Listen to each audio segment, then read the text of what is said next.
যে মানুষটি 18 কোটি মানুষের পাশে এসে দাঁড়াতে চায়, তিনি আজকে ফেসবুকে স্ট্যাটাস দিয়ে জানায় যে তার মা মৃত্যু শয্যায় এবার কেয়ার হসপিটালে শুয়ে আছে, মুমূর্ষু অবস্থায় আছে, জীবনটা আছে না নাই এটাও কেউ বলতে পারতেছে না।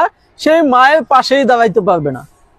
সেই মায়ের পাশেই যদি না দাঁড়াতে পারে, তাহলে সে 18 কোটি মানুষের পাশে এসে কিভাবে দাঁড়াবে এবং তাদের দায়িত্ব নিবে? প্রশ্ন আমার। দ্বিতীয় বিষয় আসেন, তিনি আজকে ফেসবুকে স্ট্যাটাস দিয়ে জানাবেন যে রাজনৈতিক বাস্তবতার কারণে বা অনুকূলে না থাকার কারণে তিনি মায়ের পাশে এসে দাঁড়াতে পারেন না। কি অবাস্তব কথা, তাই না? এটা তিনি যদি 5ই আগস্টের আগে বলতো তাহলে হয়তো ভাবতাম যে আমরা আওয়ামী লীগ বা মাননীয় প্রধানমন্ত্রী শেখ হাসিনা এটার জন্য দায়ী। মহান আল্লাহ তাআলা আসলে মাননীয় প্রধানমন্ত্রী শেখ হাসিনাকে খুব ভালোবাসে, আমাদের খুব ভালোবাসে, যার কারণে এই দায় থেকে আমাদেরকে মুক্তি দিব।